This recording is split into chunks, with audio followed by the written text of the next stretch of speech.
What is up, guys? Welcome back to the channel and welcome to a brand new POV video. Now today you join me inside the facelifted VW T-Cross. We're gonna go for a POV drive.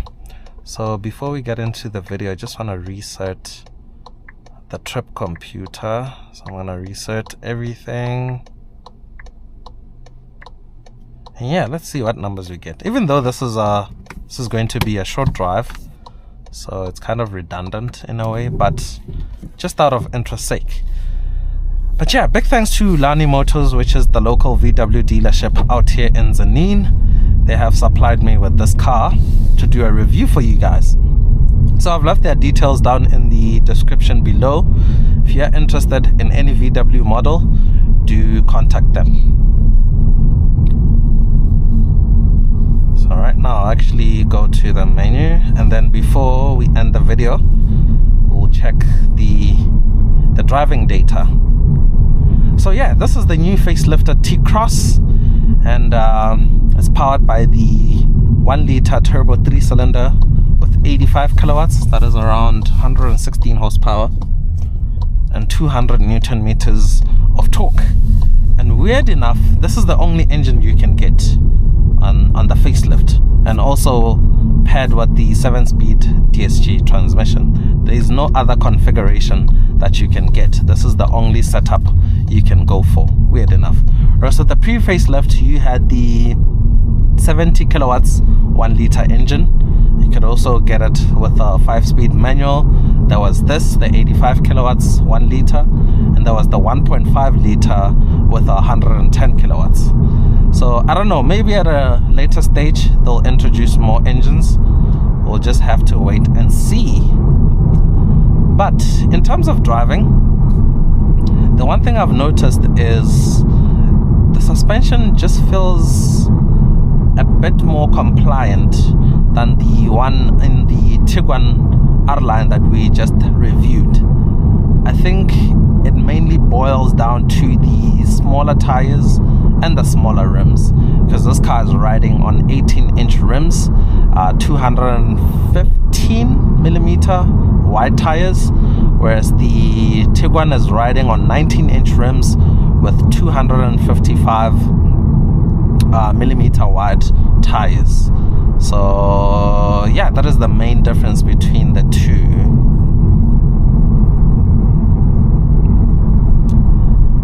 But in here, there are some nice updates. They've introduced IQ lights. There is a newly designed tail light, and now the whole light bar lights up at the rear. There is some restyled front bumper, rear bumper. The interior quality has been upgraded somewhat.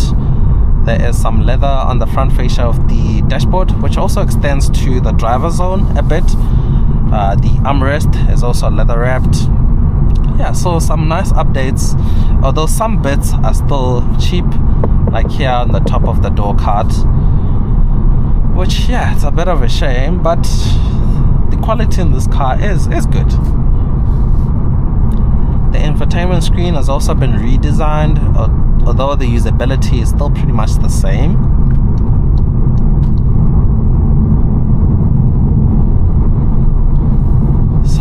Yeah, this engine works in this car. I mean, it's a compact SUV.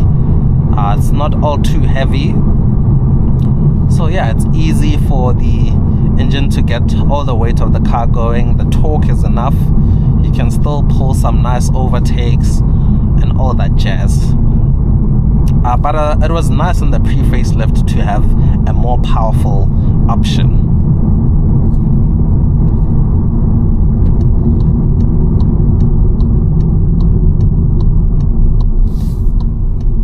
So make a quick U-turn here and head back to town.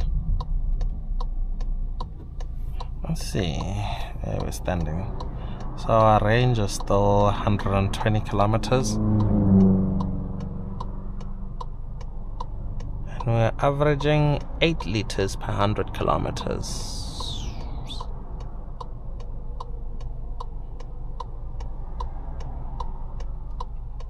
Yeah, but that is after a few minutes of driving, which is still useless. But yeah, let's see what we have by the end of this video. Back to main menu. And I just love the driving position in this car.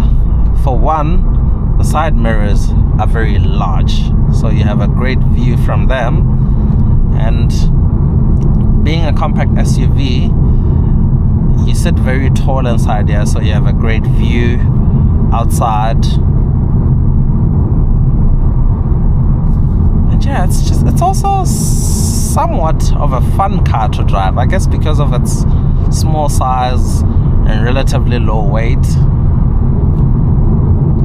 So you can feel that it's nice and nimble, it's light on its feet, and it's somewhat enjoyable to drive.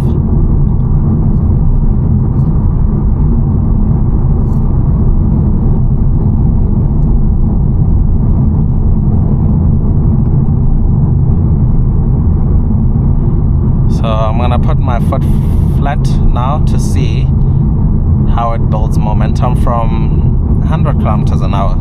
Let's see. I'll go up to like 120, 110, and 12, 16, and that's over 120. So as you saw, it does build up momentum easily.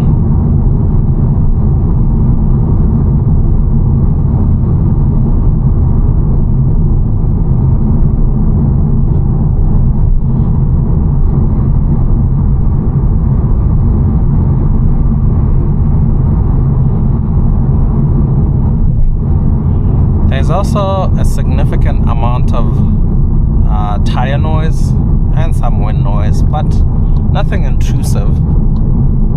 Because also remember, when we're doing these videos, you're not listening to the radio or music. And speaking of music, this car is spec'd with the Beats audio system, which sounds amazing. So if you have your music on, you really hear nothing inside here.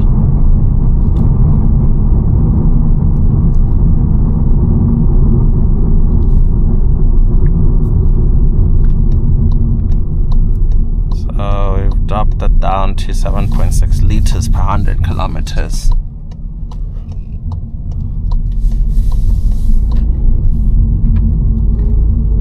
I'm also not quite sure what the average rating is on this car, but I'll put it on screen.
I actually want to drive up to this parking lot here by the shopping center.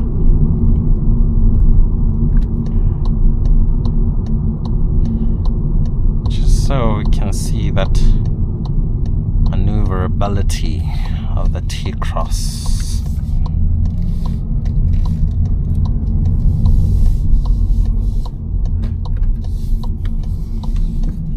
So I feel like these are the type of environments that this car thrives in.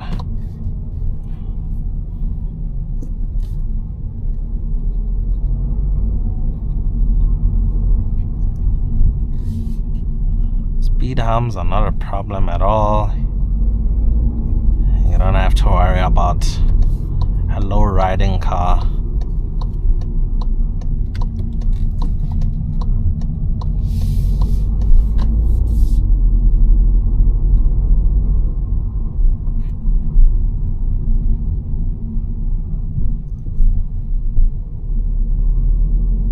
I actually want to choose a spot where there's a bunch of cars.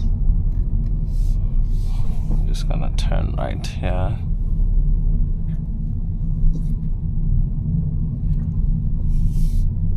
So let's go here between the Hyundai and the Hilux. We're going to reverse park.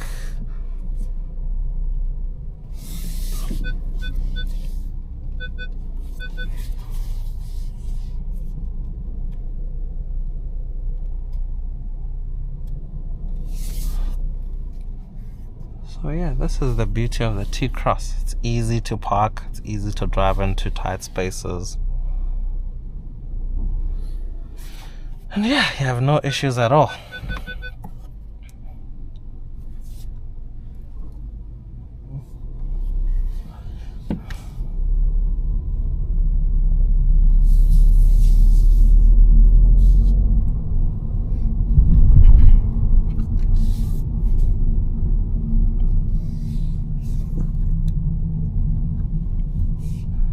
So now, actually just gonna go back to the dealership and park up the car. We'll call it a day. Oh, brakes are good.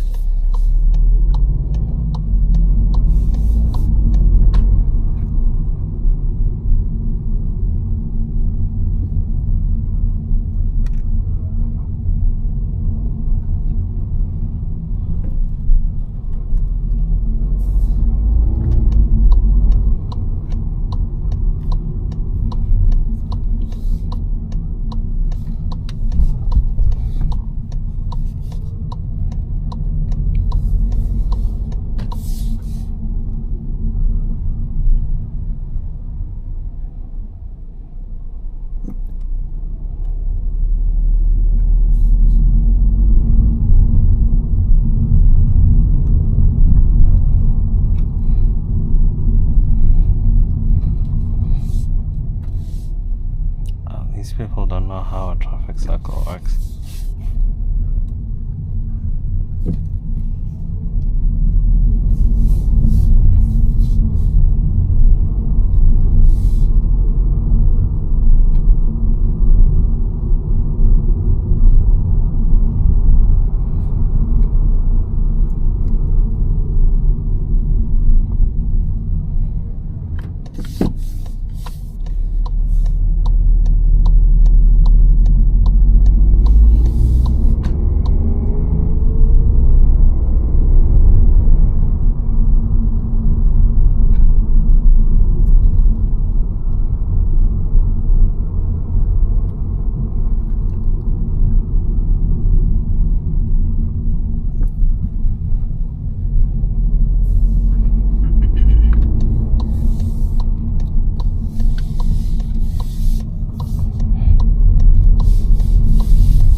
So yeah guys, we'll conclude this POV video right here.